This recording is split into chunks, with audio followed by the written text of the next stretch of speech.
Some people will say, well, if you just let them get their gender reassignment surgeries and you start referring to him as a her, then everything's going to be fine. But the fact is, those who've had these surgeries attest to the fact that it often doesn't solve all the problems. A lot of times there's profound regret. The suicide rates are still very high. And would the suicide rates go down if people were more loving and accepting towards these people? Probably, because we need to do a better job of loving them. I mean, I recently had lunch with a friend of mine who has same-sex attractions, and he came out to his friends because I encouraged him, look, you don't need to hide. Tell people who you love and trust that this is something you experience. They'll be there for you.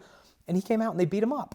And we had lunch together, and he had bandages, bruises, he was in crutches because the beating was so bad. Like, some of these individuals have been subjected to tremendous hatred, and it's our job to be able to love them through this thing. And so the ramifications of this transgender issue is, one, the world will give them a false solution. Just accept them, give them their surgeries, everything's going to be totally fine.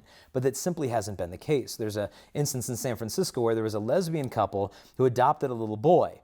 And they said by the time he was 3, he identified as a female. And so they've given him years and years of hormone blockers, drugs to prevent this boy from ever hitting puberty so that he would ever actually become a man because he wants to transition into a woman.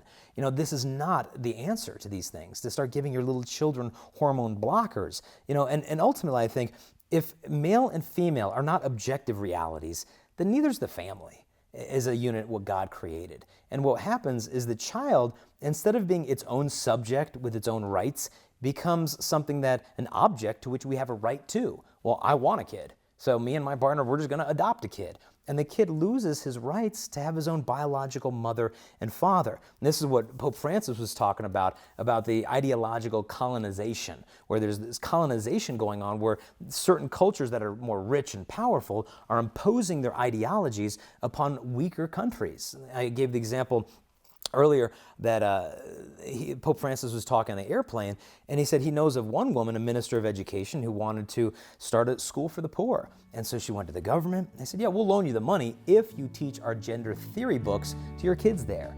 And Francis says what you're doing is you're imposing upon a culture an ideology that is not their own. You're colonizing them with your mentality. And so this is not simply, I'm going to live my life the way I'm going to live. This is going to have massive ramifications for society and the family.